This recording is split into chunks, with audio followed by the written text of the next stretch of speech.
Pria itu menemukan seekor burung kecil di rumput. Namun saat diangkat, burung kecil ini terlihat seperti manusia.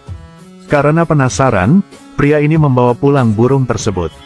Sebelum memasuki rumah, dia mengangkat kepalanya ke langit dan bertanya, "Anak siapa ini? Jika tidak ada yang menerimanya, saya akan mengirimkannya ke rumah." Sang istri juga sangat bingung ketika melihatnya. Apakah ini orang atau burung? Setelah beberapa saat mengamati, mereka sampai pada kesimpulan bahwa ini adalah manusia burung legendaris.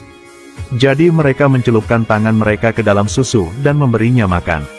Melihat manusia burung yang gitu lucu, pasangan itu memutuskan untuk mengadopsi dia dan memanggilnya Xiao Mei.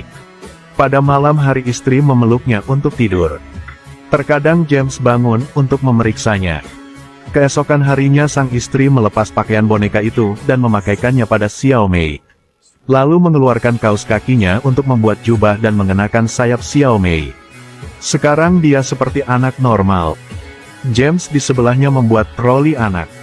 Lalu keduanya mengajak Xiao Mei jalan-jalan. Mungil dan kelucuannya dengan cepat menarik perhatian para suster. Beberapa orang sangat menyukai Xiao Mei sehingga ingin memeluknya. Untungnya sang istri mendorong trolinya agar rahasia yang mereka simpan tidak terungkap. Di bawah asuhan mereka berdua, Xiao Mei tumbuh dewasa. Bahkan keranjang kecil tidak cukup untuk dia duduki. Sang ibu menatapnya dengan penuh kasih, tetapi begitu sang ibu berbalik, Xiao Mei langsung menghilang. Sang ibu melihat dari dekat dan menemukan bahwa gadis kecil itu telah berlari ke tanah. Mencoba menggunakan sayapnya untuk terbang. Sang ibu sangat gembira, panggil James. Mereka duduk di halaman bersama untuk melihat Xiao Mei belajar terbang. Xiao Mei juga secara bertahap menemukan teman-teman. Hari ini Xiao Mei tertarik dengan sekawanan burung di luar pintu. Gadis kecil itu secara alami melebarkan sayapnya juga. Tetapi saat melihat ayahnya di tempat tidur, dia segera melepaskan pikiran ini. Dan terbang langsung ke antara keduanya dan tidur. Hari ini Xiao Mei sedang bermain dengan ayam-ayam, lalu tiba-tiba mengeluarkan suara aneh. Sang ibu juga menyadari bahwa Xiao Mei telah mencapai usia untuk berbicara. Jadi dia mengajarinya untuk berbicara. Tapi tidak peduli bagaimana dia mengajar, Xiao Mei hanya bisa mengeluarkan suara binatang. Saat anak ini beranjak dewasa, masalah makannya membuat sang ibu pusing. Xiao Mei sekarang hanya suka makan serangga kecil. Ada seekor laba-laba di tanah hari ini, dia langsung mengambilnya dan memasukkannya ke dalam mulutnya. Rupanya Xiao Mei lebih suka makan serangga daripada hal biasa. Hal ini membuat sang ibu merasa sangat jijik. Tetapi dia masih menangkap sepiring besar cacing tanah. Dia ingin mengajari Xiao Mei cara menggunakan garpu untuk makan. Tetapi melihat sayapnya yang tidak bertangan, dia tidak tahu harus berbuat apa. Melihat Xiao Mei terus-menerus melihat dunia luar, sang ibu memutuskan untuk membiarkannya berjalan-jalan. Pada siang hari, dia pergi ke restoran untuk makan. Saat ini, Xiao Mei tertarik dengan dua burung beo di dalam kandang. Dia tidak tahan dan ingin mengepakkan sayapnya, tetapi dihentikan oleh jubahnya.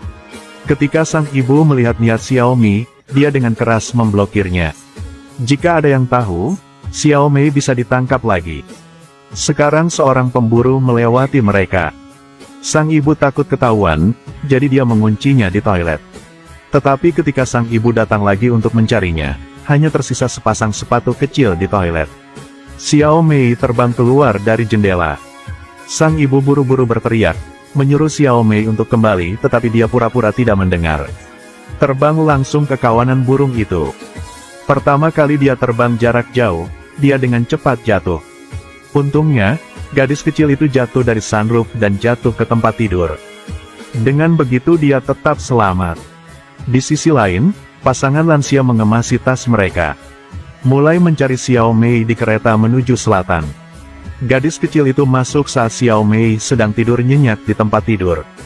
Ketika dia melihat manusia burung itu, dia tidak hanya tidak takut, tetapi juga menyentuh sayap Xiao Mei.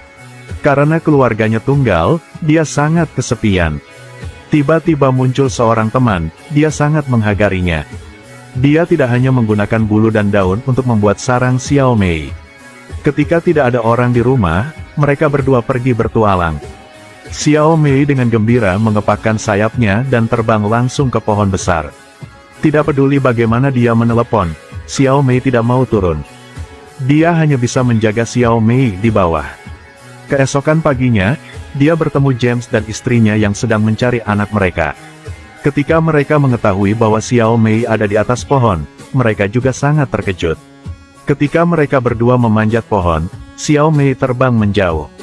Jadi mereka bertiga mulai mencari Xiao Mei. Tubuh Xiao Mei menjadi lebih fleksibel melalui pelajaran ini. Dia dan burung-burung terbang ke selatan bersama. Namun karena perbedaan penampilannya, burung-burung itu menganggapnya penyusup untuk menyerangnya. Xiao Mei jatuh di atap gereja. Orang yang lewat melihat pemandangan ini, mengira ada anak yang bermasalah, jadi mereka segera menelepon pemadam kebakaran. Di satu sisi mereka merentangkan trampolin, sisi lainnya memanjat untuk menyelamatkannya. Namun tidak disangka bahwa Mike memiliki ketakutan yang parah terhadap ketinggian. Ketika dia naik ke puncak menara, Xiao Mei terbang menjauh. Tetapi Mike sangat menyalahkan diri sendiri, dia berpikir bahwa Xiao Mei diambil oleh burung besar itu karena dia. James dan istrinya mengetahui hal ini dan segera mendatangi Mike. Mengatakan bahwa Xiao Mei masih hidup, hanya terbang begitu saja. Untuk mengujinya, Mike pergi bersama mereka untuk mencari Xiao Mei. Tetapi ketika mereka beristirahat, senjata pemburu datang dari jauh. Lalu mereka melihat jubah Xiao Mei terlepas. Mereka bergegas ke sana. Karena Mike takut ketinggian, gadis kecil itu berinisiatif turun mencarinya. Tapi tidak peduli berapa banyak dia mencari. Itu hanya air, tidak ada tanda-tanda Xiao Mei dimanapun. Jika tidak ditemukan, maka jelas Xiao Mei masih hidup. Jadi mereka terus mencarinya. Di malam hari, saat Mike sedang tidur, dia terpeleset dari rumput dan jatuh. Dia tidak sengaja menemukan Xiao Mei tersangkut di pohon. Mike tidak menelepon James dan istrinya, tetapi mengatasi rasa takutnya, memanjat untuk menyelamatkan Xiao Mei. Juga mengobati luka di lengannya yang terluka. Kemudian minta Xiao Mei coba terbang. Begitu saja, segera setelah menangkap anak itu, dia langsung lepaskannya. Keesokan harinya, James dan istrinya mendengar kabar tersebut dan ingin pingsan. Untuk mengejar Xiao Mei secepat mungkin, mereka duduk di atas sepeda motor dan berakselerasi dengan kecepatan penuh. Mereka berharap untuk menangkapnya sebelum putri mereka terbang di atas lautan. Tapi mereka masih satu langkah di belakang. Putri mereka terbang di atas pantai dengan sekawanan burung. Mereka berdua hanya bisa melihatnya pergi. Kemudian mereka duduk di tepi pantai.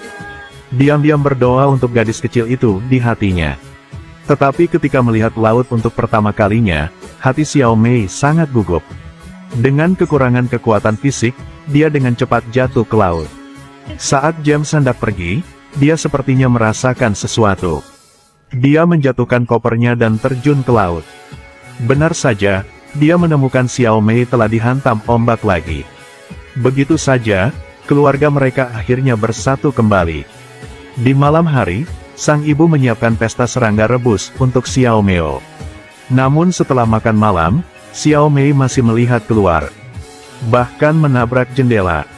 Mereka berdua tidak tahan melihat putri mereka terluka. Setelah mereka memutuskan untuk melepaskannya, berikan putri mereka langit yang bebas. Keduanya menyuruh Xiao Mei untuk memperhatikan keselamatan, lalu melepaskannya. Xiao Mei mengepakkan sayapnya untuk terbang, merasakan langit yang luas. Mungkin inilah potret nyata seorang anak perempuan dan orang tuanya di kehidupan nyata. Orang tua manapun juga mengkhawatirkan anaknya. Tetapi ketika anak tumbuh, dia membutuhkan kehidupan dan ruangnya sendiri. Dan saat orang tua melepaskannya, anak itu akan menjadi lebih kuat.